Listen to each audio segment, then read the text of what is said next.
গত রাতে 2টার দিকে মেয়েটার মা থানায় আসে, এসে নিখোঁজ জিডি করার পরেই থানা থেকে একটা টিম বিভিন্ন জায়গায় খোঁজখবর নেয়, পাওয়া যায় নাই। আজকে সকালের দিকে, ভোরের দিকে 6টা সাড়ে 6টার দিকে ফোন আসে থানায় যে মসজিদের 2য় তলায় একটা লাশ পাওয়া গেছে।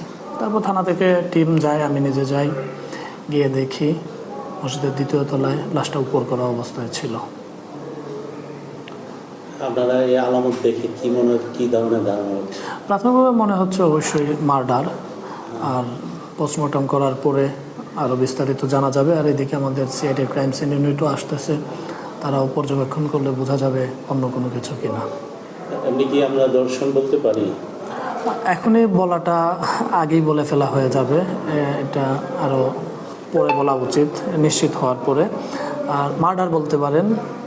আর আমাদের আইনগত প্রক্রিয়াও চলমান আছে, যারা এর সাথে সম্পৃক্ত এরকম সন্দেহভাজনদেরকে আমরা পাকড়াও করছি এবং জিজ্ঞাসাবাদও করছি। ইতিমধ্যে আমরা 2জনকে নিয়ে এসে জিজ্ঞাসাবাদ করতেছি, তারাও সন্দেহের তালিকায় আছে। মসজিদের ইমাম ও মুয়াজ্জিন তারা কি আপনারা জিজ্ঞাসাবাদের জন্য আনছেন না আটক করা হয়েছে? না, জিজ্ঞাসাবাদের জন্য নিয়ে আসছি এবং কিছুটা ইনফরমেশন আছে, যদি সম্পৃক্ততা দেখি সেই ক্ষেত্রে আমরা আটক দেখাবো, নতুবা শুধু জিজ্ঞাসাবাদ করেই আমরা প্রক্রিয়া শেষ করবো এটা।